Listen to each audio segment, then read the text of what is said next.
ಇವತ್ತು ವಿಶ್ವದ ಅನೇಕ ರಾಷ್ಟ್ರಗಳಲ್ಲಿ ಬಸವ ಜಯಂತಿಯನ್ನು ಆಚರಣೆ ಮಾಡ್ತಾ ಇರ್ತಕ್ಕಂಥದ್ದು ಬಸವಾದಿ ಶರಣರ ತತ್ವ ಸಿದ್ಧಾಂತಗಳು, ಅವರ ಕಾಯಕ ತತ್ವ, ಅವರ ದಾಸೋಹ ತತ್ವ, ಅವರ ಸಮಾನತೆಯ ತತ್ವ ಸಿದ್ಧಾಂತಗಳು ಇವತ್ತು ವಿಶ್ವಮಾನ್ಯಗೊಳ್ಳುತ್ತಿರ್ತಕ್ಕಂಥದ್ದು ತುಂಬ ಹೆಮ್ಮೆಯ ಸಂಗತಿಯಾಗಿದೆ.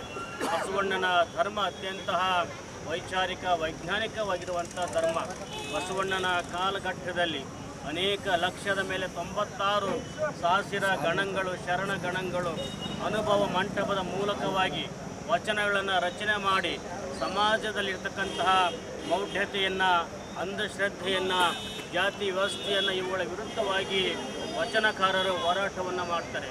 ಬಸವಣ್ಣನವರ ನೇತೃತ್ವದಲ್ಲಿ ಅನುಭವ ಮಂಟಪ ಸ್ಥಾಪನೆಯಾಗುತ್ತೆ.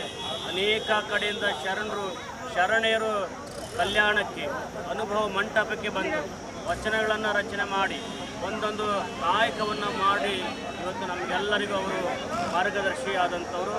ಅಂತಹ ಬಸವಣ್ಣನವರ ತತ್ವ ಸಿದ್ಧಾಂತಗಳನ್ನು ನಾವೆಲ್ಲರೂ ಸಹಿತ ಜೀವನದಲ್ಲಿ ಅಳವಡಿಸಿಕೊಳ್ಳೋದ್ರ ಮೂಲಕವಾಗಿ ನಮ್ಮ ಜೀವನವನ್ನು ನಾವೆಲ್ಲ ಸಾರ್ಥಕ ಮಾಡಿಕೊಳ್ಬೇಕನ್ನುವಂಥ ಮಾತನ್ನು ಈ ಸಂದರ್ಭದಲ್ಲಿ ವ್ಯಕ್ತಪಡಿಸಿ ಈ ಒಂದು ಬಸವೇಶ್ವರರ ವೃತ್ತದಲ್ಲಿ ಬಸವ ಜಯಂತಿಯನ್ನು ಆಚರಣೆ ಮಾಡೋದ್ರ ಮೂಲಕವಾಗಿ ಎಲ್ಲ ಯುವಕ ಮಿತ್ರರು ಮತ್ತು ಎಲ್ಲ ಗಣ್ಯರು ಮತ್ತು ಸಮಾಜದ ಹಿರಿಯರು ಬಸವಾಭಿಮಾನಿಗಳು ಕೂಡಿಕೊಂಡು ಇವತ್ತೇನು ಕಾರ್ ರ್ಯಾಲಿಯನ್ನು ಇವತ್ತು ಹಮ್ಮಿಕೊಂಡಿದ್ದು ತುಂಬ ಸಂತೋಷ ಅನ್ನುವಂಥ ಮಾತನ್ನು ತಿಳಿಸಿ ಮತ್ತು